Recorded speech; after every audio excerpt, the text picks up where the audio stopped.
Halo semuanya, selamat datang di Comic Universe. Kali ini saya akan membahas manhwa baru yang berjudul Demon King Anomaly.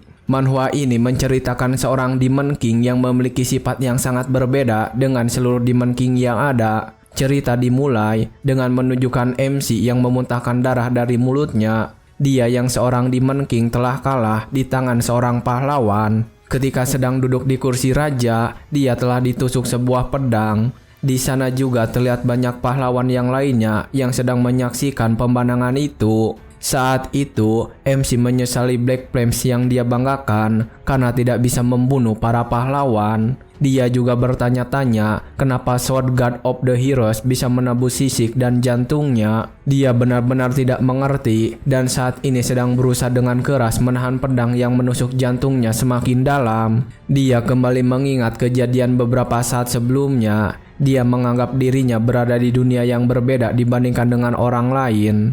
MC memasuki Akademi Militer Demon King sebagai murid teratas dan lulus dengan predikat cum laude. Dia mengingat kembali tentang Demon King Standar, sebuah teori yang didirikan oleh Demon King Emperor pertama yang meletakkan dasar dari Demonic Realm. MC meneliti teori ini lebih rajin daripada siapapun dan mengikuti teori. Dan seperti yang tertulis dalam Demon King Standar, MC membangun sebuah tower dan menculik para putri. Dia juga mengembangkan para pahlawan yang datang untuk menyelamatkan para putri. Karena bagi Demon King, amarah dan kesedihan mereka adalah hidangan terbaik. Tapi membunuh mereka lebih awal itu akan membuat masalah. Demon King menganggap ketulusan ditunjukkan dengan membantu mereka tumbuh, lalu memakan mereka. Semakin kuat pahlawan, semakin lezat rasanya. MC mengikuti Demon King Standar lebih baik dari siapapun. Dan menurutnya, menaklukkan dunia ini hanya masalah waktu saja. MC menyerap kesedihan dan kemarahan yang melimpah dari para pahlawan dan rakyat yang tak terhitung jumlahnya. Dan menjadi Demon King terkuat. Tapi pada akhirnya, setelah melakukan semua itu, dia tetap saja dikalahkan oleh pahlawan. Ketika MC bertanya kenapa semua ini terjadi padanya yang sudah mengikuti petunjuk Demon King Standar, pahlawan yang membunuhnya berbicara kepadanya dengan tatapan merendahkan. Kenapa kalian para Demon King selalu mengatakan hal yang sama? Kalian yang membuat situasi ini pada diri kalian sendiri. Kenapa kalian selalu terlihat tidak percaya atas kejadian seperti ini? Aku sungguh tidak mengerti. Tapi dengan tatapan penuh dendam dan penyesalan, MC mengatakan jika pahlawan hanya mengatakan omong kosong. Tetapi pahlawan itu malah mentertawakannya. Pahlawan lalu menarik rambut Demon King dan kembali berbicara dengan keras. Omong kosong, kalian selalu menculik putri paling terkenal dan memberi kami petunjuk untuk datang dan menghentikan kalian karena kalian sudah bergerak. Apa kau bodoh? Jika aku jadi dirimu, aku akan membunuh sang raja, lalu kerajaan akan jatuh dalam kekacauan. Tapi ketika mendengar ucapan si pahlawan, Demon King malah memikirkan hal berbeda. Dia tahu jika dia menculik raja mereka, itu akan menyebabkan konflik internal karena para manusia akan mengincar tahta. Dan amarah para manusia tidak akan mengarah kepadanya, si Demon King. Hasilnya, dia tidak tumbuh sebagai Demon King dan itu melawan Demon King Standar. Tapi ketika dia sedang memikirkan itu, pahlawan yang ada di depannya kembali berbicara. Dia berterima kasih karena sudah bersedia melatih mereka semua. Dia mengatakan mereka sangat bersyukur. Dan ketika mereka datang ke tower, itu jauh lebih memudahkan para pahlawan melakukan tugasnya. Dia kembali menyebutkan jika lantai pertama penuh dengan monster lemah, semua orang bisa berlatih sesuai dengan levelnya dan mengembangkan kemampuannya di lantai itu. Dan ketika mendengar tentang itu, MC kembali mengingat jika para pahlawan tidak boleh mati di tengah jalan. Untuk mengumpulkan lebih banyak energi, dia juga selalu berhati-hati, dan itulah ajaran yang dia dapatkan dari Demon King Standar. Saat dia sedang memikirkan kesalahannya itu, pahlawan kemudian menendang tubuhnya dan mencabut pedang itu dengan kasar. Demon King yang diperlakukan seperti itu berteriak kesakitan. Dia saat ini sudah tergeletak di lantai bersimbah darah, sementara pahlawan tertawa di sana dan mengatakan sesuatu. Saat tower menjadi membosankan, kami hanya perlu membunuh Demon King. Demon King baru dan tower baru akan muncul. Ini adalah tempat berburu yang sempurna bagi kami, para pahlawan, ya kan? Dia mengatakan itu dengan wajah yang tersenyum lebar dan bertanya kepada para pahlawan yang ada di belakangnya. Setelah mendapatkan pertanyaan itu dari pemimpin pahlawan, semua pahlawan yang ada di sana bersorak. Mereka berterima kasih kepada Demon King karena berkatnya para pahlawan itu bisa tumbuh dengan baik. Mereka berkata jika MC adalah Demon King terbaik yang pernah ada. Mereka juga berkata jika MC lebih mirip sebagai ayah baptis mereka daripada Demon King. Mereka semua bersorak bahagia karena kemampuan mereka meningkat berkat tower Demon King yang dibuat oleh MC. Karena tower yang dibuat oleh MC adalah tempat berburu yang terbaik bagi para pahlawan. MC yang sedang tergeletak di lantai terlihat sangat kecewa. Dia tidak terima jika tower miliknya hanya dijadikan tempat berburu para pahlawan. Saat dia sedang kecewa dengan tindakan para pahlawan, pemimpin para pahlawan yang ada di sana tersenyum dan mengangkat pedangnya. Dia juga mengatakan sesuatu. Tetap saja kau cukup kuat. Banyak pahlawan yang mati kali ini. Yah, tak masalah. Aku jadi terkenal berkat itu. Sampai jumpa Demon King. Saat sang pahlawan mengatakan itu dan ingin mengayunkan pedangnya, MC saat ini tubuhnya bergetar dengan mata yang penuh dendam. Dia benar-benar merasa kesal karena diperlakukan sangat konyol oleh seorang pahlawan. Dia benar-benar merasa sangat dipermalukan saat ini. Dia bertanya-tanya apa gunanya Demon King standar jika akhirnya seperti ini. Dia mencoba untuk mengeluarkan kekuatannya karena tidak ingin mati sia-sia. Dia lalu berteriak jika dirinya adalah seorang Demon King. Saat dia mengatakan itu, kedua matanya bersinar, begitu juga dengan luka di tubuhnya. Tapi saat dia sedang mengeluarkan kekuatannya, pedang sang pahlawan telah memenggal kepalanya. Kepalanya langsung terlepas dan meninggalkan tubuhnya begitu saja. Kepalanya terlempar jauh menuju kumpulan para pahlawan yang ada di sana. Saat kepalanya berhenti, dia kembali melihat pahlawan yang memegalnya. MC saat itu langsung berniat untuk membuat mereka yang merendahkannya membayarnya. Sementara pahlawan yang telah memenggal kepalanya meminta para pahlawan yang lain untuk jangan menyentuh kepala Demon King. Tapi saat dia sedang percaya diri mengatakan semua itu, tanpa dia sadari tubuh Demon King yang berada di dekatnya mulai mengeluarkan cahaya aneh. Saat cahaya itu mulai bersinar sangat terang, sang pahlawan mulai menyadarinya. Begitu juga dengan kepala Demon King, matanya terbuka sangat lebar. Dia berkata akan menyerahkan seluruh hidupnya untuk membalas perbuatan mereka. Sementara saat ini sang pahlawan yang berada di dekat tubuhnya terlihat panik. Saat itu dia melihat cahaya dalam tubuh Demon King semakin meluas. Saat itu terjadi, dia memperingatkan semua pahlawan untuk pergi dari sana. Tetapi itu sudah terlambat. Tubuh Demon King akhirnya meledak sangat hebat. Dan ledakan itu langsung menghanguskan semua pahlawan yang ada di sana, termasuk dengan kepala Demon King itu sendiri. Saat sedang lenyap oleh kekuatannya sendiri, MC menyadari jika Demon King standar itu telah salah. Dia berharap dia tahu lebih awal bahwa para pahlawan meremehkan para Demon King karena standar itu, maka dia sendiri tidak akan mengikuti standar tersebut.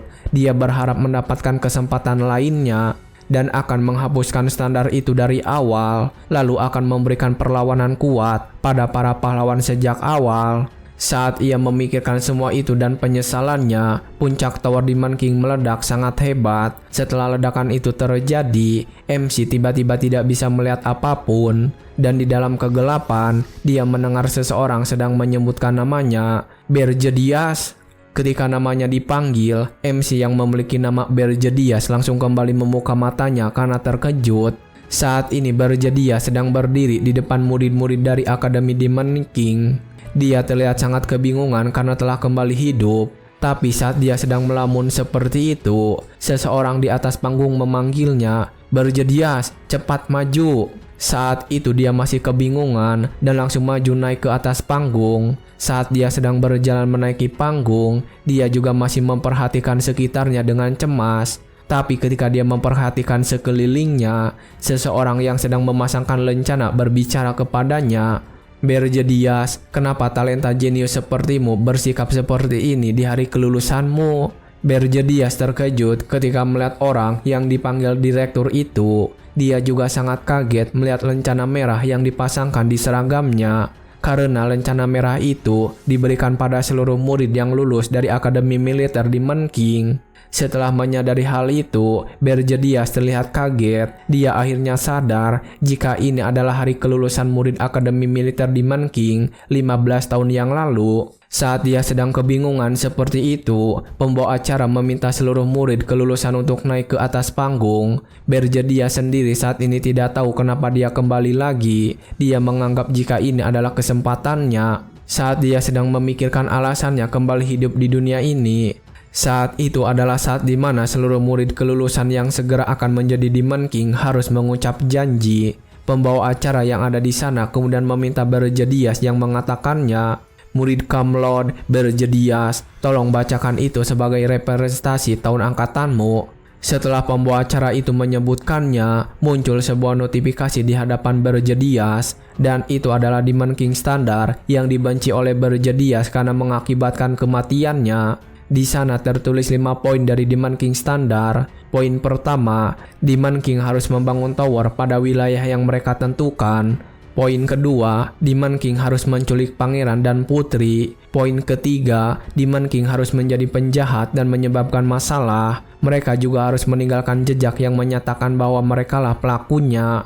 Poin keempat, Demon King harus mengembangkan para pahlawan dan mengumpulkan banyak energi. Poin kelima dan terakhir, Demon King harus mengerahkan monster lemah dan Demonic Beast di lantai rendah tower, dan secara signifikan meningkatkan standar agar para pahlawan bisa mencapai ke puncak. Berjedias yang melihat kembali Demon King standar itu hanya diam saja. Dia merasa muak karena sudah melihat ini ratusan kali dan mengingat semuanya. Dia bahkan telah melakukan yang terbaik untuk mengikuti semua standar itu. Dan ketika mengingat itu dia kembali emosi. Dia menganggap semua ini adalah sampah yang jadi permata bagi para pahlawan dan menuntunnya pada kematian. Dia bertanya-tanya apakah dia harus mengucapkan ini sekarang juga. Dia harus bersumpah sekali lagi bahwa akan mengikuti standar ini seumur hidupnya di depan semua orang. Berjedias memperhatikan jika semua orang di sekelilingnya menunggunya mengucapkan sumpah itu dengan senyuman di wajah mereka. Sementara Berjedias sendiri terlihat sangat kesal, bahkan dia menunjukkan rasa kesalnya itu pada wajahnya. Pembawa acara yang melihatnya terlihat panik dan mencoba memanggilnya. "Berjedias, tolong bacakan Demon King standar yang agung ini." Saat mendengar perintah itu, Berjedias tiba-tiba menyeringai dan menunjukkan taringnya. Dia kemudian berbicara di depan semua orang jika dia menolak mengatakan sumpah itu. Dan saat dia mengatakan itu, orang-orang yang ada di sana benar-benar sangat kebingungan. Lalu di saat semua orang sedang kebingungan, Berjedias kembali berteriak dan mengatakan sesuatu dengan keras. "Aku menolak, aku tidak bisa menyerahkan diriku pada hal yang sangat bodoh. Mengikuti standar adalah tindakan bodoh dan bunuh diri. Demon King standar itu sampah." Berjedias benar-benar mengatakan itu dari dalam lubuk hatinya, dan saat dia mengatakan itu, seisi ruangan langsung terdiam. Bahkan seseorang yang memakai kacamata benar-benar tidak percaya. Begitu juga dengan direktur yang memasangkan lencana kelulusan. Mereka berdua sepertinya menjadi orang yang sangat kecewa atas pernyataan Berjedias. Pernyataan itu benar-benar membuat sisi gedung kelulusan menjadi heboh, dan ini adalah momen di mana murid terbaik predikat cum laude Akademi Militer Demon King berakhir di posisi terakhir. Singkat cerita, setelah kejadian itu, Berjedias langsung menjalani sebuah sidang, dan di sana ada demon yang bernama Akraine Blarim. Dia adalah seorang Archduke di Demonic Rim.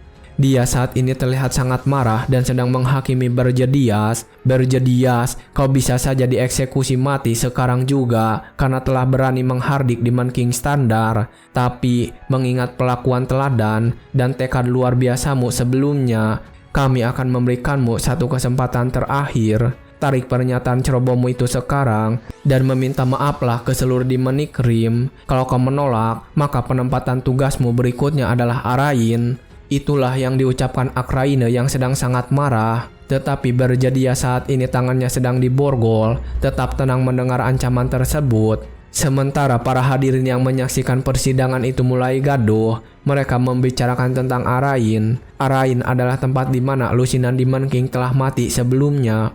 Mereka menganggap tempat itu sebagai hukuman mati bagi Demon King yang dikirim ke sana. Sebagian orang bahkan mempertanyakan keputusan itu. Mereka tidak terima seorang kriminal seperti Berjedias diberikan kesempatan lagi. Mereka menganggap jika Berjedias adalah orang yang layak untuk dibunuh karena telah menghardik Demon King standar. Saat Berjedias diam saja belum memberikan jawaban, Akraine kembali berbicara. Kau tahu betul tempat seperti apa Arain itu, wilayah terburuk di mana ratusan Demon King telah terbunuh. Tapi ketika Akraine sedang membahas tentang tempat itu, Berjedias langsung memberi keputusan dengan tegas saat itu juga.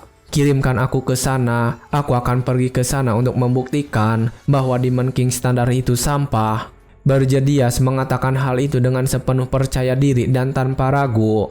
Akraine yang mendengar itu benar-benar menjadi sangat marah. Dia kemudian langsung mengaktifkan lingkaran sihir untuk mengirim Berjedias. Akraine juga mengatakan bahwa Berjedias tidak akan mendapatkan hak khusus yang biasanya diberikan kepada Demon King terbaik.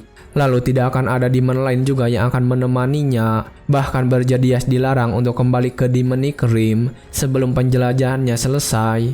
Saat ini Berjedias benar-benar telah keluar dari Demonic Rim. Dia turun dari langit di dunia manusia di Arain itu. Tapi meskipun diperlakukan seperti itu, Berjedias tetap dalam kondisi tenang. Berjedias menganggap apa yang terjadi padanya adalah kondisi wajar. Reaksi mereka dianggap wajar setelah melihat semua kekacauan itu.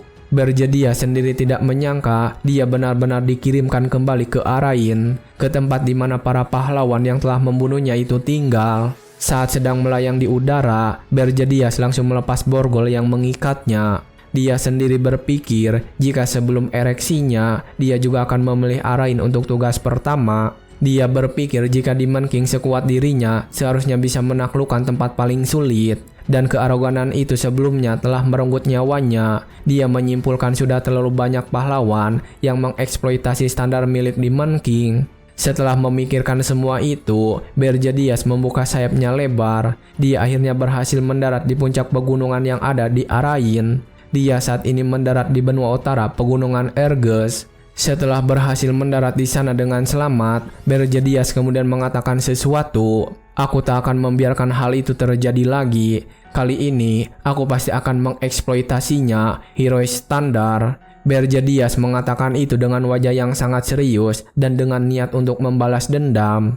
Sementara beberapa saat sebelum upacara kelulusan, seorang demon sedang merapikan dirinya untuk menghadiri kelulusan itu. Dan demon ini adalah Gordon Dirk, lulusan terbaik Akademi Demon. Akademi Demon King melatih para Demon King, sedangkan Akademi Demon melatih para demon yang akan melayani Demon King. Dan regulasi dari Demonic Rim menyatakan jika demon terbaik akan melayani Demon King terbaik. Saat sedang menghadiri upacara kelulusan, Gordon Dirk berdiri bersama peringkat kedua dan peringkat ketiga di Akademi Demon. Mereka memberi selamat kepada Gordon karena menjadi peringkat pertama dan menjadi murid terbaik Akademi Demon. Dan Gordon tentunya akan melayani Demon King terbaik juga, Berjedias. Mereka berdua merasa iri dengan pencapaian Gordon. Mereka merasa iri dan tetap tenang sebelum Berjedias mengatakan sesuatu yang kontroversial.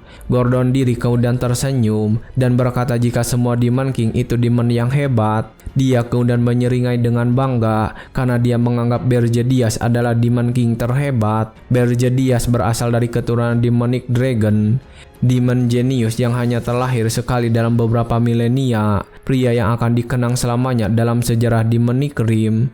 Gordon menganggap ini suatu anugerah karena bisa lulus di tahun yang sama dengan Berjedias. Dia bahkan sudah membayangkan ada patung besar Demon King Berjedias dan dirinya terukir setelah melakukan dimensi manapun. Gordon Dirk sendiri terlihat sangat menantikan masa depan yang cerah. Tapi ketika semangatnya benar-benar terpacu saat ini, dia tiba-tiba terlihat kosong. Itu terjadi ketika Berjedias mulai mengatakan sesuatu yang kontroversial. Saat Berjedias mengatakan jika Demon King standar adalah sampah, saat itu juga Gordon Dirk benar-benar langsung kena serangan mental. Wajahnya langsung pucat dan kacamata yang dipakainya langsung pecah saat itu juga. Sementara di waktu sekarang, Gordon Dirk telah sampai menggunakan portal teleportasi. Ternyata dia juga dikirim ke benua utara pegunungan Erges di wilayah pelosok. Dia tetap harus menjalankan regulasi Demonic Rim yang menyatakan demon terbaik akan melayani Demon King terbaik. Ketika baru tiba di sana, Gordon Dirk terlihat datang dengan tatapan yang kosong. Saat melihat dataran yang buruk, wajahnya benar-benar terlihat sangat pucat. Dan saat dia baru saja sampai di sana, Berjedias ada di belakangnya langsung menyapa. Mereka bilang tidak akan ada demon yang menemaniku, tapi ternyata mereka tetap mengirimkanmu. Sedang bertemu denganmu, Gordon. Gordon kaget saat mendengar suara yang dia kenal dan mencoba melihatnya. Dan saat dia berbalik, Berjedias sudah mengeluarkan tangannya dan mengajaknya berjabat tangan. Tapi ketika mereka bertemu, Gordon Dirk selalu bertanya kenapa Berjedias mengatakan hal seperti itu. Berjedias yang kebingungan lalu bertanya tentang maksud ucapannya. Gordon Dirk kemudian mengatakannya dan memberitahunya dengan ekspresi wajahnya yang terlihat tertekan. Demon King Standar, bagaimana bisa Anda mengatakan hal seperti itu di hadapan semua orang dan dari semua dimensi yang ada? Arain, sekarang saya sudah pasti akan mati. Melihat Gordon yang benar-benar panik, Berjedias memintanya untuk tenang karena Gordon Dirk bisa botak jika stres begitu. Gordon yang panik kemudian mengatakan jika rambutnya bukan masalah utamanya saat ini.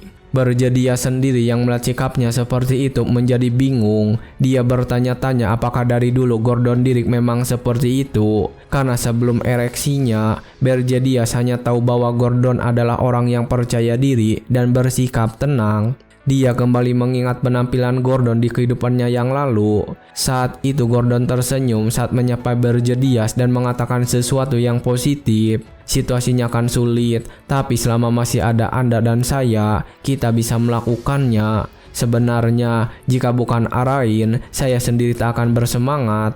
Setelah kembali mengingat kejadian itu, Berjedias merasa jika hal yang ada di depannya sekarang ini wajar, karena situasinya sangat jauh berbeda dengan nada kehidupan yang dulu. Dia juga tidak ingin memberitahu Gordon mengenai ereksinya, karena takut Gordon akan menganggapnya sebagai orang gila. Gordon sendiri saat ini terlihat masih frustasi dan mencoba menenangkan diri. Barulah beberapa saat akhirnya, dia tenang dan kembali sadar. Dia juga langsung meminta maaf kepada Berjedias dengan benar. Maafkan penampilan saya yang menyedihkan tadi. Kalau sudah begini, saya akan melaksanakan tugas saya. Akhirnya setelah urusan bersama Gordon selesai, Berjedias mengingat Demon King Standar peraturan pertama. Demon King harus membangun tower, namun tower tersebut tidak boleh tersembunyi atau dibangun di lingkungan ekstrim. Dan dengan begitu, para pahlawan dapat menemukannya. Gordon yang mengetahui tentang peraturan pertama juga memberikan saran kepada Berjedias. Tempat ini berbahaya, dikelilingi oleh pegunungan tinggi. Pasti manusia akan kesulitan untuk melewatinya. Anda tidak bisa mendirikan tower di sini. Sebaiknya kita memilih lokasi yang berbeda. Tetapi setelah mendengarkan saran itu, Berjedias langsung menolak. Dia memutuskan untuk membangun towernya di sini sekarang juga. Berjedias juga telah menanamkan sesuatu ke dalam tumpukan salju di bawahnya. Yang dia tanamkan saat ini adalah tower seed. Cara kerjanya adalah ketika benih itu ditanamkan di tanah, itu harus diberikan darah Demon King. Tapi saat dia sedang melakukan penanaman itu, Gordon yang ada di belakangnya kembali mengingatkannya sesuatu. Standarnya, tindakan Anda bertentangan dengan Demon King standar. Bahkan harga diri sebagai Demon King, apa Anda juga akan membuangnya? Tapi melihat Gordon yang sangat panik, Berjedias diam saja. Dia tahu jika sebagai demon, sulit sekali untuk menentang keyakinan yang sudah tertanam di dalam tulang mereka. Hanya kematian atau kejadian yang mirip dengan kematianlah yang dapat membuat mereka menentang Demon King standar. Berjedias mengatakan hal seperti itu karena dia tahu dan itulah yang terjadi kepadanya. Setelah memikirkan hal itu, Berjedias langsung melukai tangannya untuk mengambil darahnya. Dia kemudian berdiri dan memberikan darah itu kepada Tower Seed. Saat sedang melakukan itu, Berjedias juga mengatakan sesuatu pada Gordon. Dengarkan baik-baik Gordon, Demon King standar itu sampah, terutama di Arain. Gordon sangat terkejut ketika mendengar ucapan itu, dan saat darah milik Berjedias mengenai benih, tanah di sekitar mereka langsung berguncang. Setelahnya benih itu mulai bercahaya merah. Benih itu tiba-tiba saja mengeluarkan sebuah cahaya ke depan. Cahaya itu tiba-tiba saja membuat sebuah lingkaran yang bercahaya. Saat itu terjadi, Berjedias menjadi bersemangat dan mengatakan sesuatu lagi. Karena Arain dipenuhi oleh pahlawan dan jumlah mereka terlalu banyak, kita sebabnya banyak sekali Demon King yang mati di sini. Manusia sadar setelah hancurnya ratusan kastil di King bahwa tower kita memiliki mekanisme tertentu dan mereka menggunakan standar itu untuk melawan kita. Di tanah ini, Demon King standar tidak lagi berfungsi. Tidak, seharusnya sekarang disebut sebagai hero standar. Gordon yang mendengar itu terlihat sangat kebingungan dan tidak mengerti ucapannya. Sementara saat ini, sebuah lingkaran sihir yang besar terbentuk di sana. Dan setelah beberapa saat, sebuah tower muncul atas nama Berjedias. Mereka berdua saat ini berdiri di depan tower yang megah. Tower itu memiliki 5 lantai setelah dengan benar dalam bentuk. Gordon sendiri tidak bisa berbuat apa-apa dan hanya menatap tower itu dari sana. Saat dia sedang melamun dan memikirkan itu, Berjedias memasuki tower itu lebih dulu dan meminta Gordon untuk mengikutinya masuk. Saat mereka memasuki tower, mereka langsung tiba di lantai 1. Dan lantai 1 itu terlihat sangat kosong, tidak memiliki apapun. Gordon yang baru saja masuk ke sana juga terlihat kebingungan karena dia tahu biasanya tower memiliki struktur yang kompleks dan dipenuhi dengan demon. Dia menganggap jika tower ini tidak memiliki keunggulan, tower yang cocok untuk Demon King tanpa hak khususnya. Singkat cerita, dan mereka saat ini sudah sampai di lantai 5, ruangan Demon King. Saat mereka sampai ke sana, dan setelah melewati semua lantainya, Gordon benar-benar melihat kekosongan pada setiap lantai. Setelah melihat semua itu, Gordon memiliki sesuatu. Dia sudah membangun towernya, jadi kita tidak bisa menghancurkannya. Tapi setidaknya kita harus mengikuti peraturan kedua. Peraturan kedua itu adalah Demon King harus menculik pangeran atau putri dan akan lebih baik jika menculik calon penguasa berikutnya karena mereka memiliki energi demonik yang lebih banyak. Setelah memikirkan semua itu, Gordon tiba-tiba berbicara kepada Berjedias. Demon King, saya izin memberi nasihat. Kerajaan terdekat dari pegunungan Erges adalah kerajaan Korzen. Tolong culiklah putri dengan peringkat kesuksesan tertinggi. Kemudian, serap amarah dan kesedihan kerajaan mereka agar kekuatan Anda cepat berkembang. Saya tahu Anda akan menolaknya, tapi... Saat Gordon benar-benar berpikir sarannya itu akan ditolak, Berjedias bertindak sebaliknya. Berjedias menerima saran itu dan mengatakan sesuatu juga. Baiklah, kita lakukan itu. Sudah ada putri yang aku incar.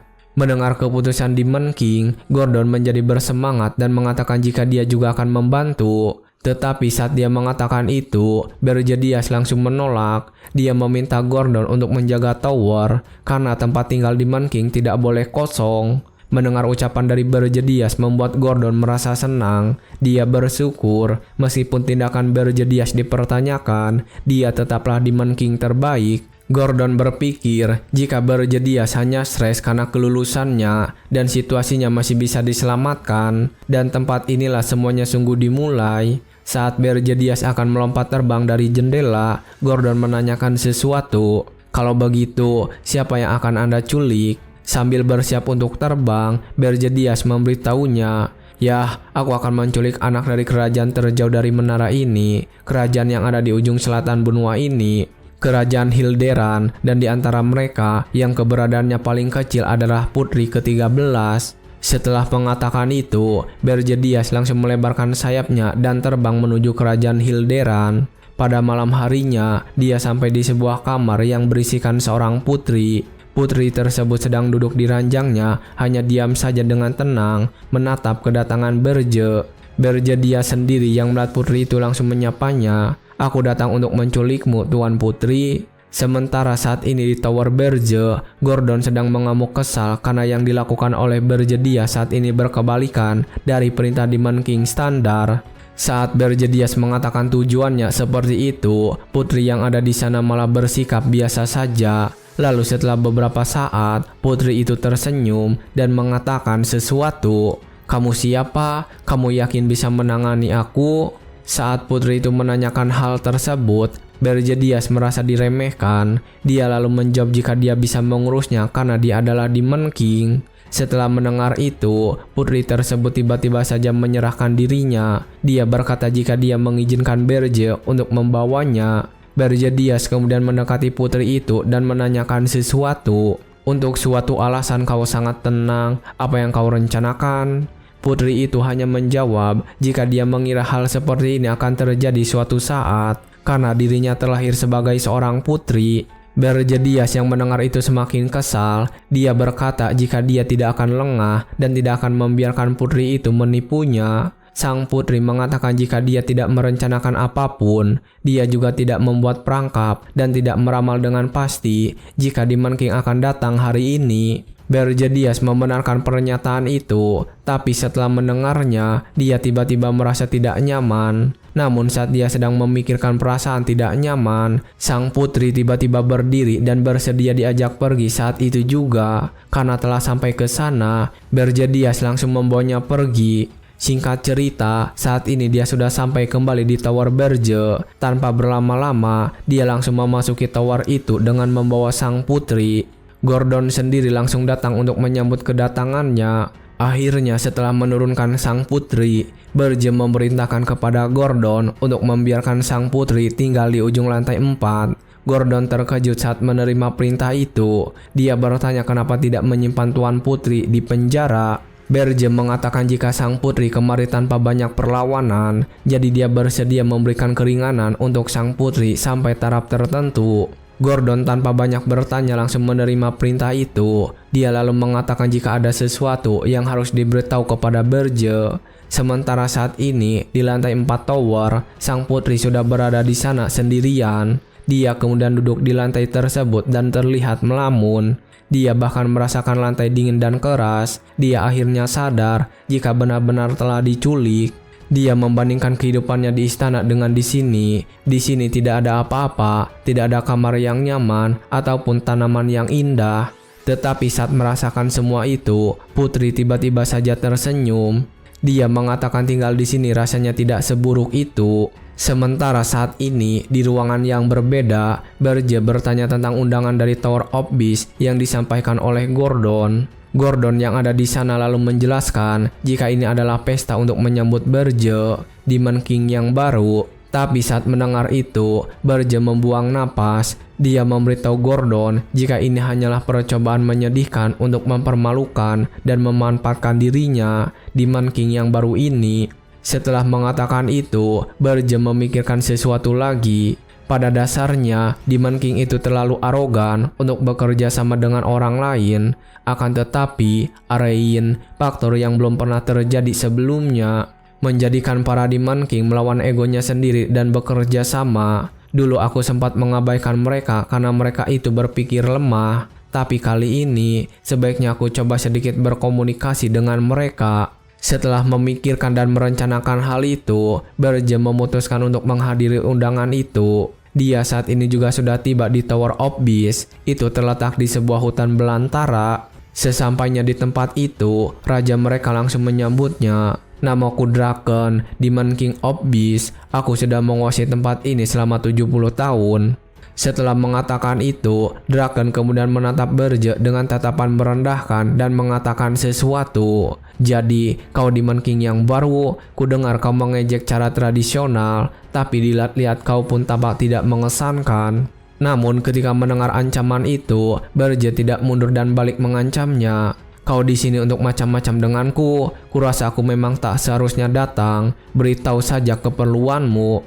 Tapi melihat perlawanan itu, Draken malah semakin mendekatinya dan mengancamnya lagi. Hehehe, kamu tidak tahu apa-apa. Archduke Akraine sudah memberitahuku untuk mengawasimu saat kau tiba. Tapi saat mendengar nama itu, Berje malah memanggil Akraine sebagai Pak Tua Pampir yang berisik. Ketika mendengar Berje mengatakan hal itu, membuat Draken semakin bersemangat. Kau berani memanggil Archduke dengan tidak sopan, besar juga nyalimu.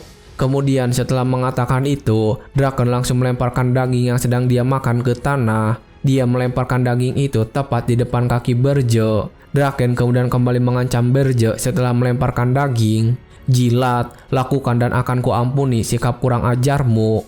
Berje tetap tenang meski diancam seperti itu. Dia lalu bertanya apakah Draken tidak tahu alasan kenapa Berje dikirim ke sana. Draken sendiri menjawab, dia tahu jika Berje dikirim ke sana karena menghina ortodok para Demon King. Setelah mendengar jawaban dari Draken, Berje menghancurkan daging itu dan mengancamnya. Ya, berdasarkan ortodok, Demon King tidak bisa saling membunuh. Setelah menghancurkan daging itu dan mengeluarkan kekuatannya, Berje menatap Draken dengan tatapan tajam dan menantangnya juga. Kau kira aku akan benar-benar mengikuti aturan itu? Berje benar-benar marah saat mengatakan itu. Melihat tatapan yang diberikan oleh Berje Dias kepadanya, Draken langsung ketakutan. Dia merasakan aura yang tidak nyaman datang dari Berje. Draken yang merasakan itu kemudian menjelaskan sesuatu dengan panik. Akduk Akraine menyuruhku untuk memastikan jika kau sudah menculik seorang putri dengan benar. Kalau kau tidak laporan dalam waktu sebulan, kau akan kehilangan otoritasmu. Tapi ketika Draken menjelaskan itu, Berje sudah berbalik dan pergi dari sana. Dia lalu memberitahu jika dia sudah menculik seorang putri dan memberitahu Draken jika putri itu juga cocok dengan seleranya. Akhirnya setelah memberitahukan hal itu, Berje dan Gordon sudah kembali ke tower. Sesampainya di sana, Gordon langsung memuji Berje yang telah dengan sempurna menunjukkan keagungan seorang Demon King pada Draken. Berje sendiri berkata itu bukanlah apa-apa dan dia yakin Draken tidak akan bisa berbuat lebih. Setelah mengatakan itu, Berje meminta Gordon untuk memeriksa putri yang dia culik. Berje berkata jika dia harus mencari tahu cara memanfaatkan putri itu.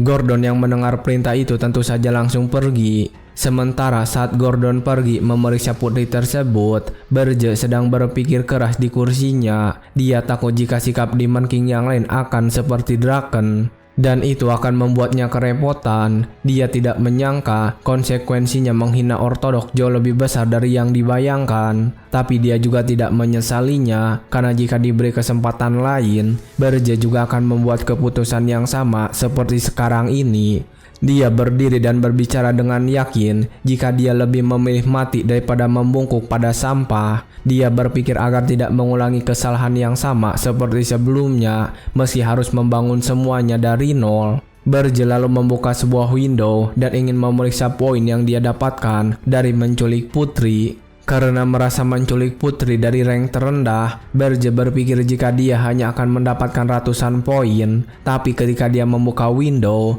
Berje kaget karena poin yang terkumpul mencapai 13.000. Dia bingung dan bertanya-tanya kenapa poinnya banyak sekali.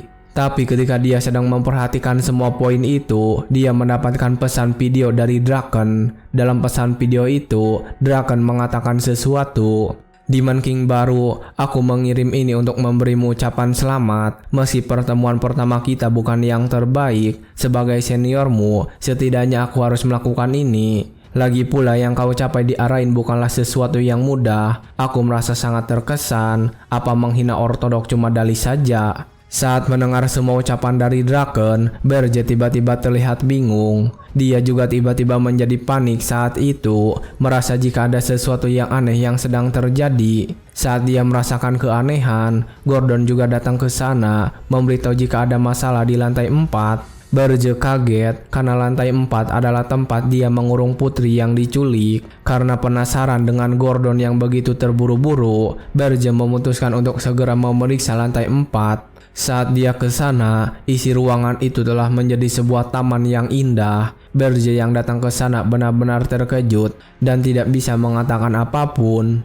Dia menerima notifikasi jika lantai 4 sedang mengalami naturalisasi yang sedang berjalan. Dia melihat sisi lantai 4 sudah menjadi sebuah tempat yang cukup indah, dengan kambing yang terbentang di hadapannya dan tanaman-tanaman yang tumbuh subur. Saat dia sedang memperhatikan, putri yang diculik itu langsung menyapa Berje. Putri itu kini dikelilingi beberapa spirit yang bermain-main di sekitarnya. Berje tidak menyangka jika putri menciptakan ekosistem di dalam Magic Tower, karena yang dia tahu jika sesuatu seperti ini hanya bisa dicapai oleh orang yang sudah menguasai 4 elemen. Saat sedang memikirkan itu, Berje sadar jika hanya ada satu spiritis di benua ini yang mampu melakukannya. Berje kemudian berkata kepada putri itu jika dia bukanlah putri ke-13. Putri itu hanya tersenyum karena Berje ternyata mengiranya sebagai Elena. Saat menyadari kesalahannya, Berje benar-benar sangat panik dan cemas. Putri juga tersenyum dan memperkenalkan dirinya. Tepat, namaku Ernan Hilderan, putri pertama kerajaan Hilderan. Saat dia menyebutkan namanya dengan sangat tenang, di kerajaan Hilderan sendiri saat ini sedang timbul kekacauan. itu terjadi karena putri pertama kerajaan Hilderan telah diculik oleh Demon King. Raja Hilderan saat ini sedang sangat marah dan memberikan perintah kepada para bawahannya. Siapa yang begitu kurang ajar menculik putri kesayangku, Ernan? Kumpulkan para pahlawan terkuat dan seluruh militer kerajaan ini sekarang juga. Kita harus memenggal kepala Demon King yang bodoh itu. Bawa kembali putriku. Dia mengatakan itu kepada para kesatria yang berada di hadapannya. Sementara saat ini di lantai 4 tower Berge, Ernan saat ini bertanya lagi apakah Berge bisa mengurusnya. Berge sendiri tidak terlalu menanggapi itu dan mengatakan sesuatu. Aku dengar kalau ada elemental magic genius yang penuh akan mana. Tidak mungkin aku tidak mendeteksinya. Bagaimana caramu melakukannya? Ernan sendiri langsung menunjukkan cincin yang dia pakai dan mengatakan jika cincin itulah yang menyembunyikan mana. Cincin itu adalah harta warisan yang telah diturunkan di keluarga kerajaan. Dan setelah memberikan jawaban, Ernan langsung bertanya apakah Berge akan mengirimkan Ernan kembali ke kerajaannya. Berge diam saja mendengar pertanyaan itu. Dia langsung panik dan pucat seketika. Berge tahu jika dia akan dicemooh jika mengirim Ernan kembali ke kerajaan. Dia juga tahu jika kerajaan tidak mungkin akan takut pada seorang pengecut dan akan lebih sulit baginya untuk mengumpulkan energi di Menik. Berge yakin jika dia harus melanjutkan semua ini. Dan saat dia sedang memikirkan hal itu, muncul notifikasi yang mengatakan jika ada kebencian yang diarahkan terhadap dirinya telah terdeteksi. Dan poin energi di Menik yang dimiliki saat ini adalah 19.500 poin. Setelah mendapatkan peringatan itu, Berge mengatakan kepada Ernan jika tidak akan ada yang berubah meski Ernan bukan putri ke-13, Ernan akan tetap menjadi sandranya. Tetapi meski mendengar ancaman itu, Ernan tetap terlihat tenang. Sementara saat ini di kerajaan Hilderan sendiri, sang raja telah memerintahkan bawahannya untuk membawa putrinya kembali. Tetapi di pertemuan itu, beberapa orang memberitahu jika mereka belum menemukan di mana Demon King berada saat ini. Mereka meminta sang raja untuk menunggu kabar selanjutnya. Tetapi ketika mendengar hasil pencarian yang belum selesai, sang raja malah semakin marah dan mengatakan sesuatu. Kalau begitu, cepat temukan dia. Putriku diculik dan kalian tak melakukan apa-apa. Tapi saat dia sedang marah-marah, seseorang di sebelahnya mengatakan sesuatu. Namun ada yang aneh, Demon King Oplas belum lama ini juga telah menculik pangeran dari bangsa lain. Dia membuat kebencian terhadap banyak orang meledak kepada dirinya sendiri. Tapi dia juga sudah dibunuh oleh para pahlawan. Jika mengambil contoh dari itu, ada Demon King lain yang muncul untuk menculik tuan putri kita. Bukankah ini aneh? Semua orang yang mendengar itu terlihat mendapatkan sesuatu. Tetapi berbeda dengan sang raja, dia saat ini semakin marah setelah mendengar semua ucapan itu. Sang raja kemudian menyimpulkan jika yang menculik putrinya adalah Demon King yang baru. Dan saat dia baru saja menyimpulkan tentang keputusannya, seseorang kesatria datang ke sana dan berlutut di hadapan sang raja. Kesatria itu mengatakan jika telah ditemukan teleportasi magic dan arahnya menuju ke utara, tujuannya kemungkinan ke pegunungan Erges. Saat mendengar lokasinya berada di pegunungan Erges, sang raja benar-benar semakin terkejut. Sementara saat ini di pegunungan Erges, di dalam tower milik Berge, Gordon terlihat panik dan memberitahu jika pasukan dari Hilderan akan segera tiba. Dia khawatir akan kesulitan menangani mereka jika hanya sendirian saja. Tapi ketika mendengar keluhan itu, Berge langsung tersenyum dan mengatakan sesuatu. Bukan masalah, kerajaan Hilderan tidak akan bisa datang ke sini. Pegunungan Erges berada di ujung utara benua, sedangkan kerajaan Hilderan berada jauh di selatan sana. Tidak mungkin semua bangsa yang berada di tengah akan membiarkan pasukan mereka lewat begitu saja. Mustahil semua bangsa akan membukakan jalan untuk mereka. Karena itu mereka akan terpaksa menerjunkan guil pahlawan.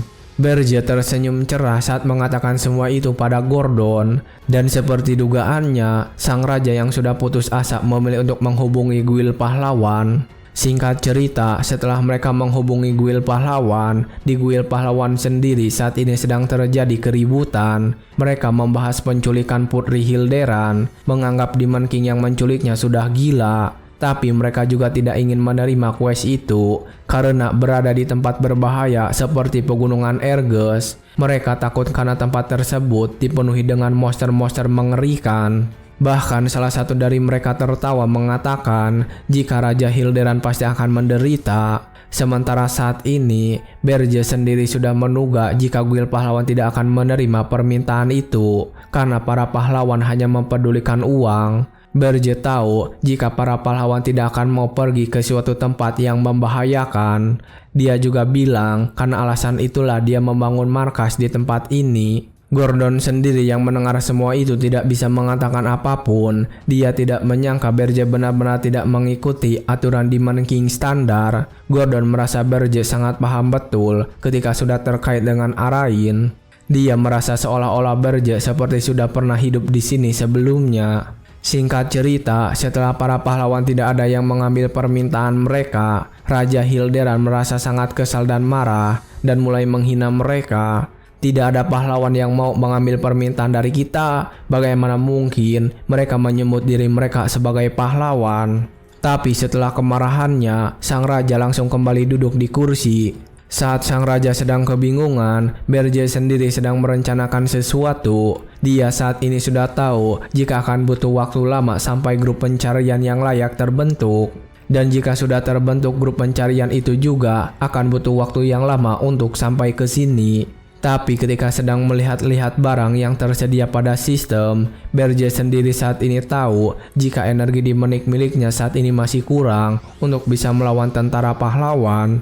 Dia saat ini masih ingat rasa takut yang sudah terukir dalam jiwanya dari kehidupan sebelumnya. Dan setelah mengingat kembali tentang rasa takut, Berge memberi perintah pada Gordon. Gordon, hubungi Draken. Aku akan menjual energi di menikku untuk ditukar dengan mata uang manusia.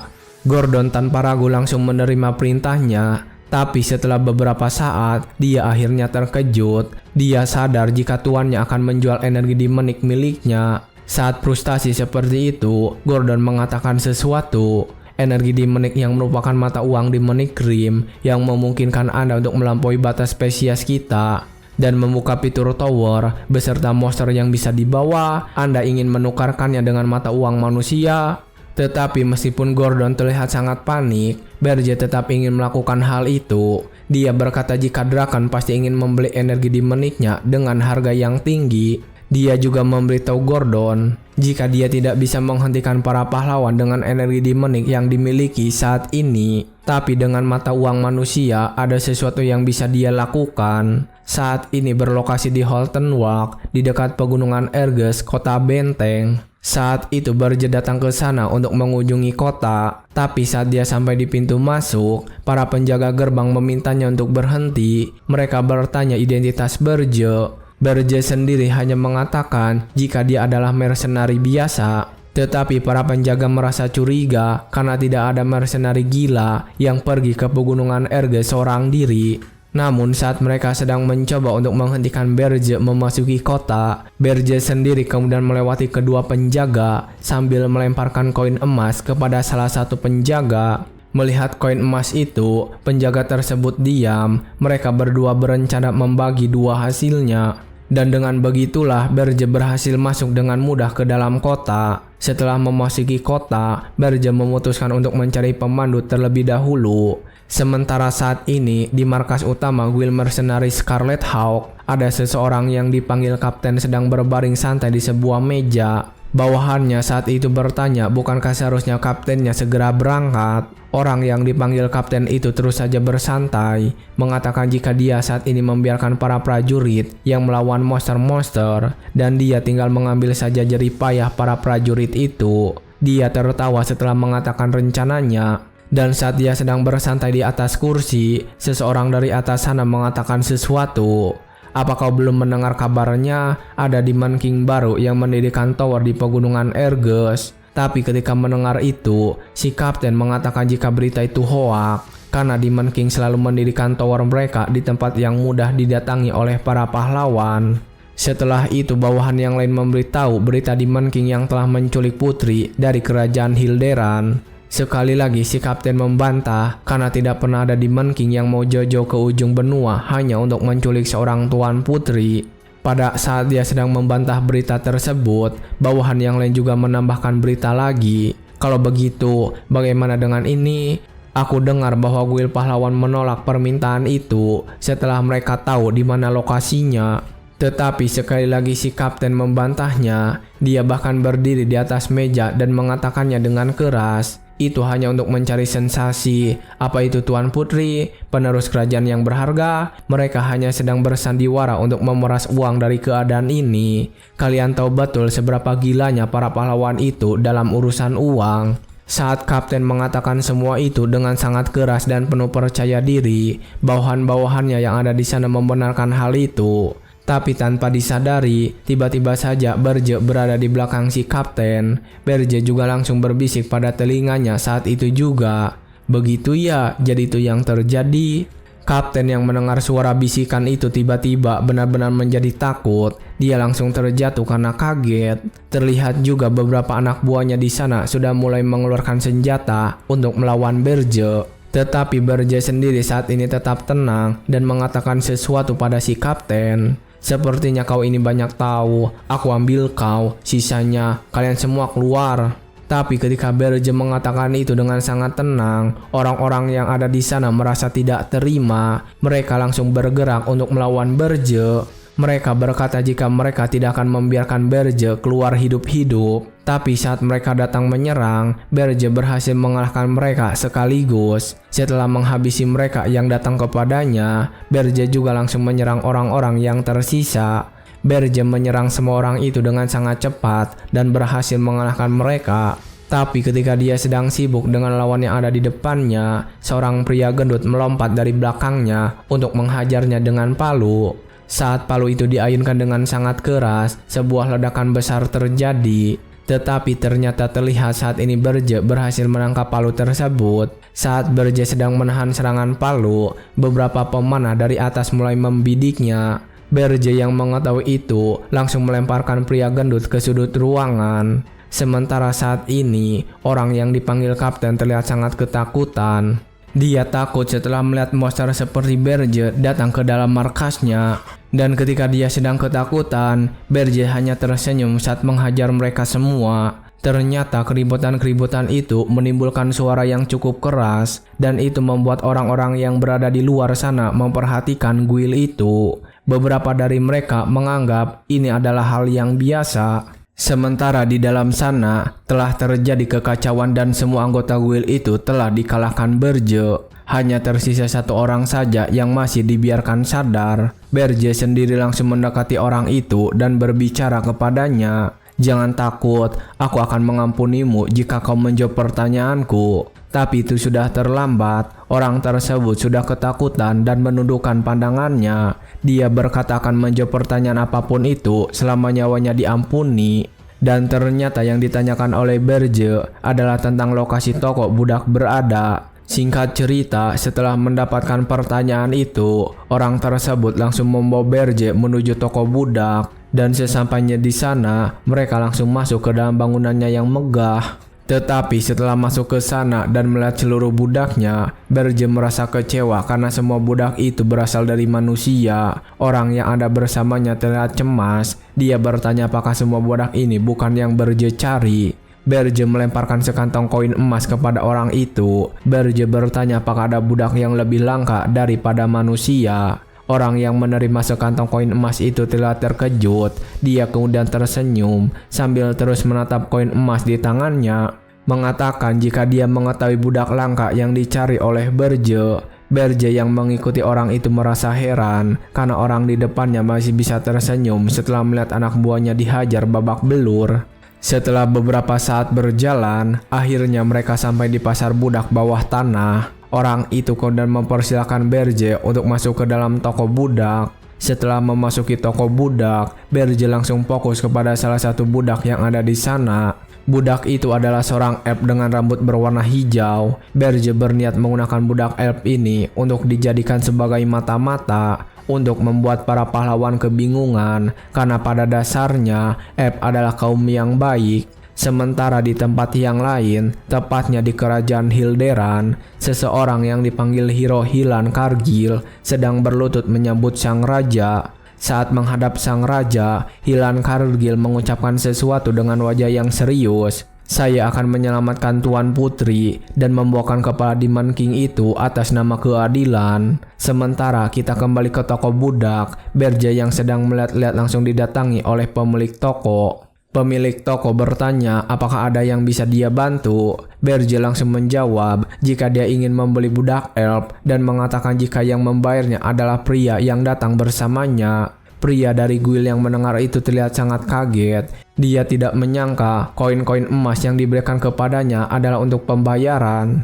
Ketika melihat pria yang datang bersamanya seperti tidak mau bayar, Berje langsung saja mengancamnya saat itu juga. Setelah mendapatkan ancaman, pria tersebut langsung membayar koin emas kepada pemilik toko budak.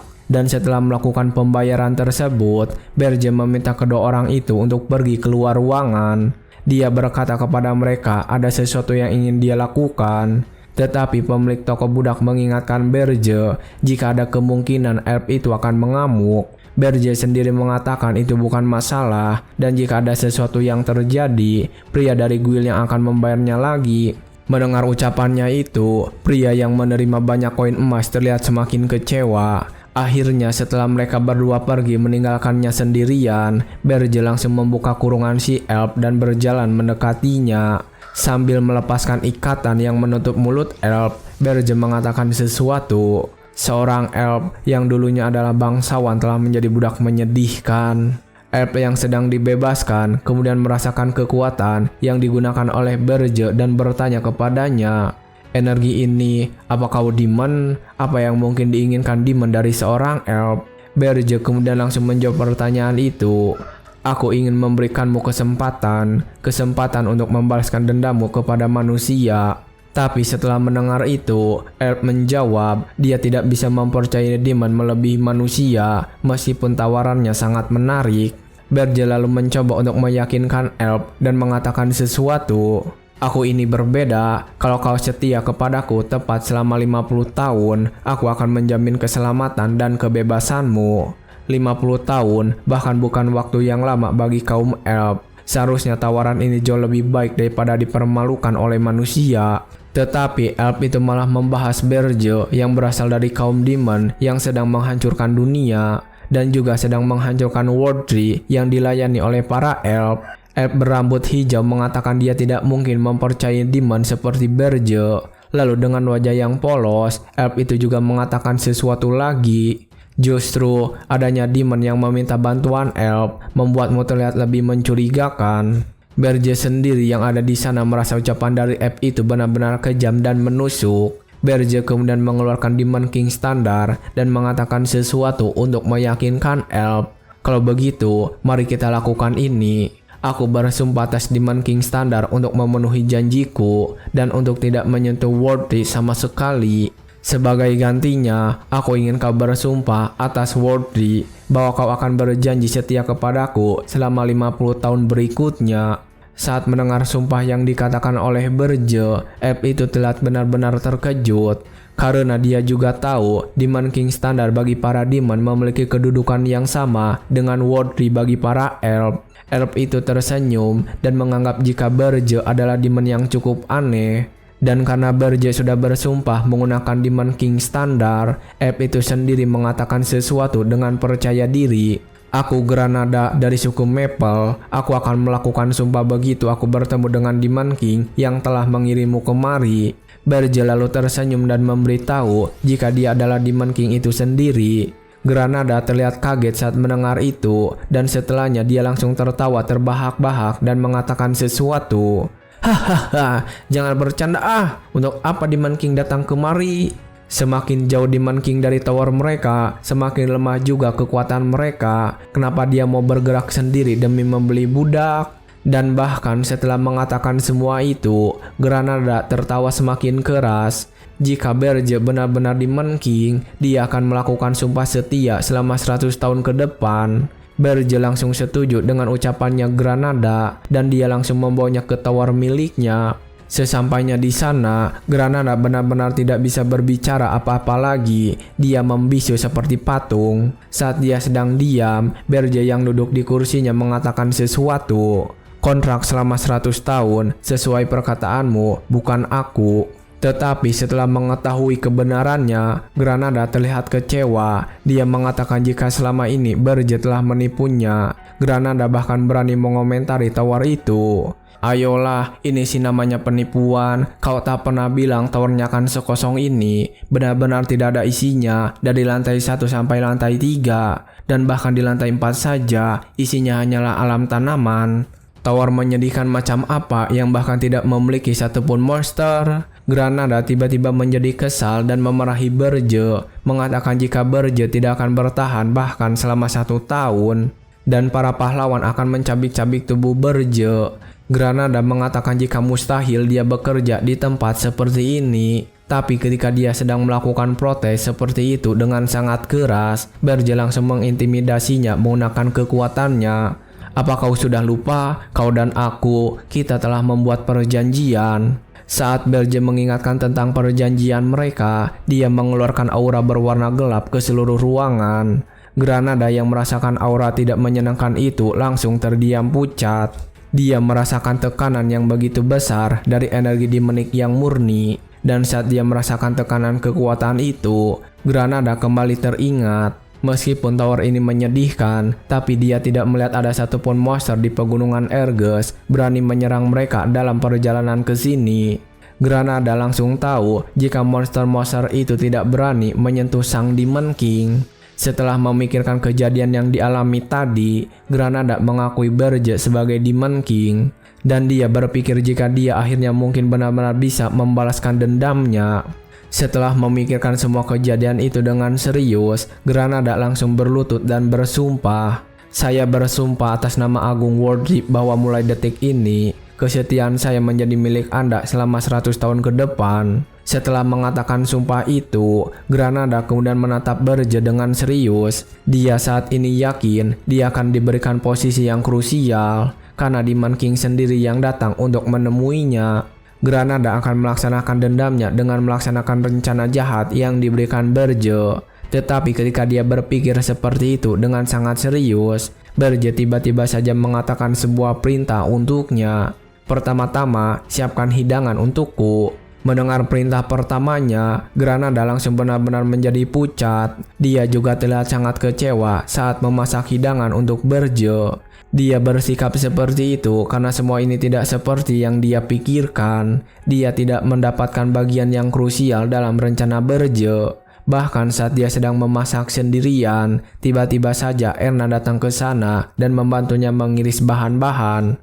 Akhirnya setelah menyelesaikan semua hidangan itu, mereka bersama-sama makan di lantai 5 tower. Lalu saat mereka sedang makan bersama, Granada bertanya kepada Berge, apakah wanita yang ada di sana berasal dari kerajaan Hilderan? Berge dengan tenang memberitahu jika itu adalah putri Ernan Hilderan. Saat mendengar dari nama wanita yang ada di ruangan itu, Granada benar-benar panik dan mengatakan sesuatu. Apa kau sudah gila? Kenapa kau malah menculik putri mahkota kerajaan Hilderan? Tower ini tidak punya apa-apa. Apa rencanamu untuk menghentikan para pahlawan yang akan mendatangi tower ini? Berge yang mulai menikmati makanannya mengatakan jika ada alasan dia membeli Granada. Dan untuk sekarang meminta mereka semua untuk duduk dan makan lebih dulu. Singkat cerita, setelah mereka semua selesai makan di tempat itu, mereka pergi ke lantai 4 di sebuah taman yang sudah dibuat oleh Ernan. Sesampainya di sana, Granada bertanya apakah dia harus melawan para pahlawan di tempat ini. Berge membantah pertanyaan itu. Dia memberitahu jika para pahlawan sudah berhasil naik ke lantai 4, maka itu tandanya mereka sudah kalah. Berge kemudian mengatakan sesuatu sambil menaikkan lengan bajunya itu. Kau akan mewakiliku untuk mengacaukan dunia manusia, tapi sebelum itu, aku harus memeriksa kemampuanmu. Setelah merapikan lengan bajunya, Berge langsung menantang Granada untuk menyerang. Tapi saat menerima tantangan itu, Granada mengatakan bagaimana mungkin dia bisa mengalahkan Demon King di dalam towernya sendiri. Karena melihat Granada yang takut dan ragu-ragu, Berge mengatakan jika dia hanya akan menggunakan satu tangan dan tidak menggunakan energi demonik sama sekali. Dan jika Granada menang, Berge akan mengurangi durasi kontrak mereka menjadi 50 tahun. Saat mendengar tentang pengurangan kontrak sebanyak 50 tahun, Granada menjadi sangat bersemangat. Dia mengatakan jika akan menyerang dengan sekuat tenaga dan meminta Berge agar menjaga ucapannya tadi. Setelah mengatakan itu, Granada langsung melompat dengan cepat untuk menyerang Berge. Dia bahkan menggunakan sihir elemental untuk membantu menguatkan tubuhnya. Tetapi meskipun serangannya itu cukup cepat, Berge berhasil menghindarinya dengan satu tangan. Berge kemudian memuji kemampuan Granada saat ini. Dia juga bertanya apakah Granada menyerap mana di lantai 4 dan meningkatkan kemampuan fisiknya. Tetapi saat mendapatkan pertanyaan itu, Granada terlihat marah. Dia meminta kepada Berge agar tidak menyamakan dirinya dengan elf biasa. Dia mengatakan jika Berge lah yang telah salah memilih lawan dan tempat yang salah juga. Saat mengatakan itu, Granada menggunakan kekuatannya untuk mengikat Berge menggunakan tanaman yang ada di sana. Dan saat dia berhasil menangkap Berge, Granada terlihat bersemangat saat mempersiapkan pukulan itu. Dia saat ini senang dan mengatakan akan mengambil kembali 50 tahun durasi hidupnya dari Berge. Namun ketika Granada mengatakan itu dengan sangat yakin, Berge sendiri tersenyum dan melanggar ucapannya dan mengeluarkan kekuatannya. Berge langsung menggunakan tangannya untuk melawan Granada saat itu. Dia tersenyum dan mengatakan sesuatu juga. Ya, dengan ini pasti bisa, tapi aku harap kau masih belum lupa akan siapa lawanmu ini. Jangan khawatir, aku akan menggunakan energi demoniku dan akan kupastikan kekuatanku dalam kendali agar kau tak akan mati. Granada yang melihat serangan itu mendatanginya hanya bisa diam saja dengan wajah yang pucat. Dia tidak menyangka jika pada akhirnya Berge melanggar ucapannya di awal. Dan akhirnya dia dikalahkan oleh Berge saat itu juga. Singkat cerita, setelah mengalahkan Granada dalam duel, mereka saat ini pergi menuju Halton Walk, markas besar guild mercenari Scarlet Hawk. Sesampainya di tempat itu, dan mereka langsung menyambut Berge yang datang menemuinya lagi. Orang itu menyebutnya dengan wajah tersenyum lebar dan terlihat koin emas di kedua matanya. Berge kemudian menjawab jika dia ingin menyewa orang itu selama setahun. Orang itu yang mendengar pernyataan tersebut semakin bersemangat, bertanya berapa budget yang akan diberikan oleh Berge. Tapi saat dia sedang bernegosiasi dengan Berge, anak buahnya di belakang yang telat babak belur membicarakannya. Mereka berniat mencari pekerjaan lain saja karena melihat kapten mereka menjilat pria yang sudah membuat seisi kota babak belur. Saat mereka sedang meragukan hal itu, Berge melemparkan satu kantong penuh koin emas dan mengatakan jika ini adalah depositnya. Setelah melihat banyaknya koin emas yang ada di sana, anak buah Kapten Will itu langsung mengubah sikap mereka. Mereka turun dari tangga dan mengatakan sesuatu kepada kapten mereka. Kapten, kami akan mengikutimu seumur hidup kami. Loyalitaslah yang membuat kita menjadi mercenari. Kapten mereka saat itu hanya mengiyakannya saja, padahal di dalam hatinya dia berniat mencari pasukan baru. Dan setelah mereka setuju dengan uang yang diberikan oleh Berge, Berge memanggil Granada untuk masuk ke sana. Berge meminta guild mereka untuk menerima Granada dan memberitahu jika Granada akan menjalankan perintahnya mulai sekarang. Kapten guild langsung menerima permintaannya begitu saja. Sementara para bawahan sedikit menolak karena menerima orang asing ke dalam tim mereka itu agak canggung. Saat mereka sedang mengatakan itu, Granada muncul ke sana dengan wajah yang babak belur dan memperkenalkan diri.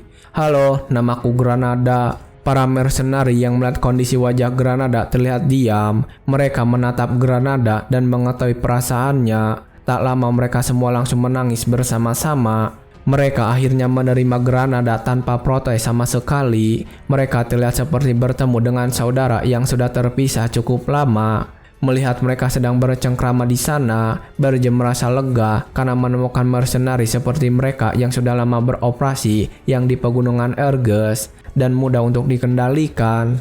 Saat ini dia juga sedang memikirkan pahlawan yang akan dikirimkan untuk menyerang.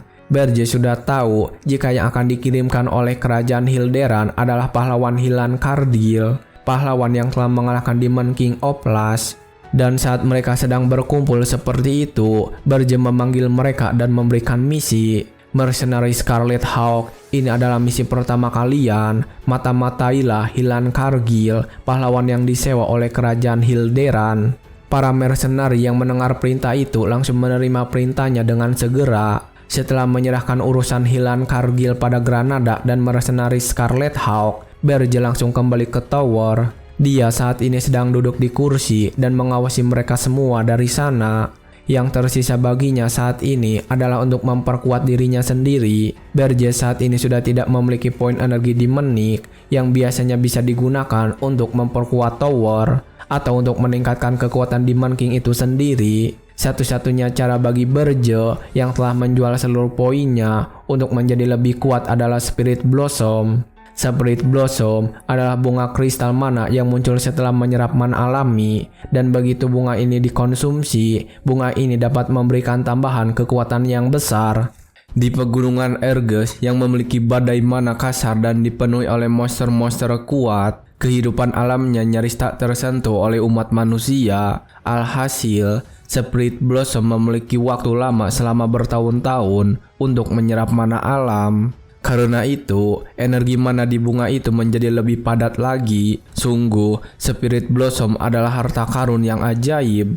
Tetapi meski begitu, Berge juga tahu jika bagi para demon, bunga itu takkan efektif dengan energi demonik. Tapi dia tidak punya pilihan lain selain menggunakan Spirit Blossom. Dia saat itu langsung memberitahu Gordon jika dia akan pergi mencari Spirit Blossom. Tetapi ketika akan pergi ke sana, Gordon lalu memperingatkannya tentang sesuatu. Demon King terlalu berbahaya bagi Anda untuk pergi tanpa persiapan apapun dan mencari bunga itu bagaikan mencari jarum di gurun pasir. Para monster juga tidak ada bedanya dengan hewan liar. Mereka pasti akan menyerang Anda begitu mereka menemukan celah. Tetapi mendengar peringatan itu, Berge tetap tenang dan memberitahu Gordon jika dia bisa mengalahkan para monster itu dengan mudah. Tapi dia setuju jika menemukan Spirit Blossom adalah hal yang sulit. Gordon lalu memberitahu semuanya akan mudah jika Berge memiliki pendeteksi mana yang ampuh. Di saat mereka berdua sedang memikirkan solusi dari masalah itu, tiba-tiba ada orang lain yang mengetuk pintu di ruangan, dan orang yang mengetuk pintu itu lalu membuka pintunya adalah Ernan. Melihat kemunculan Ernan yang datang ke sana dengan tiba-tiba, Berge dan Gordon terlihat terkejut seperti menemukan sesuatu. Dan akhirnya setelah memikirkannya, Berge memutuskan untuk membawa Ernan keluar bersamanya mencari Spirit Blossom. Ernan yang bisa keluar dari tower itu terlihat sangat senang. Dia mengaku jika saat ini bersemangat sekali karena akhir-akhir ini dia sedikit merasa bosan. Dia lalu mengatakan kepada Berge untuk menepati janjinya. Janji bahwa Berge mengizinkan Ernan menata lantai 4 sesuai kesadarannya. Berge mengatakan dia akan menepati janjinya selama Ernan bisa menemukan Spirit Blossom. Sementara saat ini, Ernan memejamkan matanya dan terlihat sangat senang. Dia tidak pernah menyangka jika bisa keluar dari tower itu. Tapi saat dia sedang berpikir, tiba-tiba saja Berge langsung mengeluarkan kedua sayapnya. Berge juga langsung menggendong Ernan di depan dan membawanya terbang ke langit. Ernan yang dibawa terbang begitu saja berteriak karena kaget. Tapi setelah terbang tinggi di udara, Ernan mulai membuka matanya secara perlahan. Dan saat matanya terbuka sepenuhnya, Ernan merasa semakin bahagia. Dia akhirnya bisa melihat dunia yang begitu luas. Ernan tiba-tiba saja mengingat kembali kehidupannya selama ini di dalam istana. Dia merasa setiap hari terasa sama. Latihan magic, mempelajari kepemimpinan, belajar, dan mengulanginya seperti itu. Ernan mengira hidupnya hanya begitu saja sampai dia mati nanti. Kembali ke masa kini, Ernan yang sedang dibawa terbang itu mengatakan sesuatu pada Berge. Demon King, apa kamu tahu satu-satunya orang yang pernah terbang melewati pegunungan Erge sepertinya adalah aku sekarang? Berge yang mendengar itu langsung saja membalas, aku tidak peduli soal itu, putri. Yang harus kau lakukan adalah mencari Spirit Blossom. Tapi saat dia mengatakan itu, Ernan langsung memperhatikannya dan mengatakan sesuatu. Ernan, panggil aku Ernan. Kita sudah lama kenal, jadi akan lebih mudah untuk memanggilku dengan namaku, bukan? Berge yang mendengar itu terlihat kebingungan. Dia kemudian langsung berhenti dan mengancam Ernan. Dia merasa sudah terlalu membebaskan Ernan sehingga membuatnya bertingkah. Sambil menggantung Ernan dengan tangannya di ketinggian, Berje lalu mengatakan sesuatu dengan mengancamnya. Sepertinya kau lupa posisimu saat ini. Apa kau mau dipindahkan ke penjara bawah tanah? Gunakan spiritmu itu untuk mencari Spirit Blossom. Ernan yang diperlakukan seperti itu minta maaf, lalu segera menyuruh spiritnya untuk mencari Spirit Blossom. Setelah mendapatkan perintahnya, spirit yang ada di sana langsung pergi berhamburan. Setelah melihat kepergian para spirit, Berje terlihat berpikir serius. Dia menganggap jika para spirit akan membutuhkan waktu untuk menemukannya. Tapi dia yakin jika para spirit jauh lebih cepat menemukannya dibandingkan dengan Gordon ataupun dirinya sendiri. Dan saat dia sedang memikirkan hal tersebut, para spirit telah kembali kepadanya. Ernan juga memberitahu Berje jika mereka telah menemukan Spirit Blossom. Setelah mendengar kabar itu, Berje tentu saja langsung menuju lokasi yang disebutkan. Dan saat dia sampai di sana, terlihat ada bunga Spirit Blossom yang sedang mekar. Tetapi di sekeliling bunga itu ada sekelompok monster yang berjaga. Berje segera turun ke sana dan berbicara kepada para monster. Monster adalah keturunan demon yang telah meninggalkan Demonic Realm. Kalau kalian masih punya sisa-sisa harga diri sebagai demon, patuhilah perintah Demon King kalian ini. Tinggalkanlah Spirit Blossom itu dan pergilah dengan tenang. Tapi saat dia mengatakan semua itu, para monster menolak. Mereka berkata mereka tidak menyukai Berje dan akan membunuhnya. Berje yang mendengar itu menjadi kesal. Dia kembali teringat dengan ucapan Gordon tentang monster-monster yang tidak memiliki pikiran. Berje akhirnya langsung mengeluarkan wujud aslinya dan kekuatannya. Dua bola api berwarna gelap juga sudah menyala di kedua tangannya. Melihat Berje yang mengeluarkan kekuatannya seperti itu, para monster menjadi marah. Mereka yang mengamuk langsung menyerang Berje. Tapi saat mereka menyerang secara bersamaan, Berje langsung membakar monster-monster itu. Menggunakan api berwarna gelap miliknya, dengan mudah dia menghanguskan mereka semua. Satu persatu, para monster mulai terbakar menjadi abu. Dan melihat kekuatan yang sangat besar, monster yang lain memilih untuk menyerang Ernan yang mereka anggap lebih lemah. Tetapi saat mengetahui ada monster yang akan menyerang Ernan, Berje menggunakan tangan kirinya untuk menyerang monster tersebut. Sebuah bola api kembali membakar monster yang sedang mengincar Ernan. Ernan yang melihat pemandangan yang ada di depannya terlihat terkejut. Dia kembali menatap Berje yang sedang mengamuk dengan kekuatannya itu. Ernan akhirnya sadar jika ini adalah kekuatan dari Demon King. Berje sendiri saat ini sedang menggunakan kekuatannya untuk membunuh monster-monster. Akhirnya setelah beberapa saat, Berje berhasil menghanguskan semua monster yang ada di sana. Terlihat banyak sekali mayat-mayat monster dan beberapa senjata yang ikut hangus. Dan seterusnya mereka langsung mendekati Spirit Blossom yang ada di sana. Ernan terlihat sangat kagum dengan Spirit Blossom yang ada di sana. Dia mengatakan jika bunganya penuh akan mana yang sangat murni. Spirit Blossom yang ada di sana adalah Hyacinth. Spirit Blossom beratribut water ice. Berje kemudian segera mengambil Spirit Blossom itu dan mengatakan sesuatu. Bunga ini milikku, kau boleh ambil satu kalau kau menemukan lebih banyak lagi. Ernan yang mendengar itu menjadi sangat bersemangat. Dia berkata akan mencoba sebaik mungkin untuk menemukan mereka. Tapi setelah beberapa saat mencari, sayangnya mereka tak pernah menemukan Spirit Blossom kedua. Padahal Ernan sudah menggunakan kekuatannya hingga dia lelah. Mereka akhirnya memutuskan untuk pulang saja dan mengakhiri pencariannya. Sesampainya di dalam tower, Berje kembali memperhatikan Spirit Blossom yang baru ia dapatkan. Dia berpikir awalnya telah melakukan kesalahan karena menculik putri mahkota Hilderan. Tapi setelah mendapatkan Spirit Blossom, Berje sadar jika Ernan mungkin lebih berguna dari dugaan awalnya. Lalu saat dia sedang duduk di kursi, Gordon memberitahu informasi terbaru. Demon King, saya baru saja menerima kabar dari Granada. Mengikuti pahlawan Hilan Kardil adalah 32 pahlawan dari daerah berbeda dan mereka telah berangkat dari ibu kota Hilderan.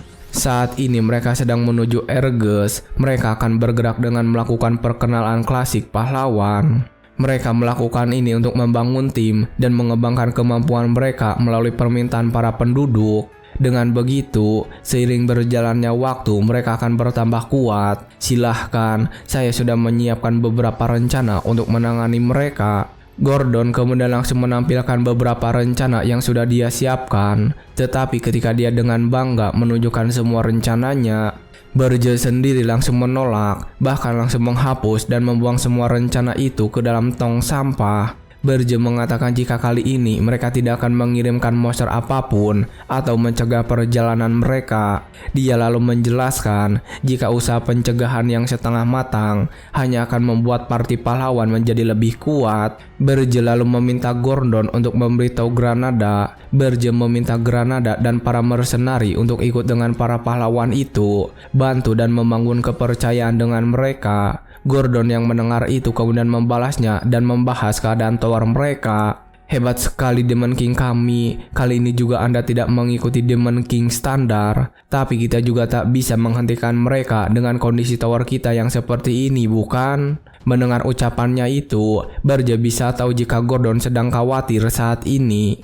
Burge kemudian tersenyum dan menenangkan Gordon sambil memberitahukan sesuatu. Tak perlu khawatir Gordon, aku akan pastikan untuk memperkuat tower kita ini dengan dwarf. Gordon yang mendengar itu menjadi semakin panik dan lebih ketakutan dari tadi. Gordon khawatir jika sampai ada yang melihat spesies rendahan itu di dalam tower mereka, mereka bisa jadi bahan cemoohan. Tapi ketika Gordon memberikan protes seperti itu, Burge menatapnya dan mengeluarkan kekuatannya. Gordon yang melihat itu seketika langsung terdiam dan tidak berani melawan. Burge yang melihatnya sudah tenang kemudian menjelaskan rencananya. Aku tidak bilang kalau kita akan menghentikan mereka hanya dengan dwarf saja. Lebih tepatnya, kita butuh Magic Tool para dwarf. Coba pikirkan dulu sejenak. Karena para pahlawan sudah terbiasa dengan Demon King standar, mereka pasti akan mendobrak masuk dengan harapan melihat lantai 1 yang penuh dengan monster. Tapi apa yang terjadi jika yang menyambut mereka ternyata adalah lusinan meriam? Gordon terkejut saat mendengar rencana dari tuannya. Dia setuju dengan rencana itu dan berpikir jika para pahlawan takkan pernah menduga kemungkinan ini. Tapi saat memikirkan itu, Gordon masih memiliki masalah. Dia tahu jika akan sulit menemukan dwarf yang mau bekerja sama dengan mereka. Tetapi saat dia mengatakan itu, tiba-tiba saja Burge sudah meninggalkan kursinya. Melihat Burge yang sudah terbang meninggalkan tower, membuat Gordon menjadi semakin panik karena dia tahu jika Burge akan melakukan penculikan lagi. Sementara saat ini di sebuah kota bawah tanah para dwarf, ada kota yang bernama Wapner. Di sebuah rumah di dalam kota, ada seorang dwarf yang sedang membuat sesuatu. Orang ini adalah blacksmith terbaik spesies dwarf, Roger Friedrich. Saat ini dia sedang direncanakan penculikannya oleh seorang Demon King.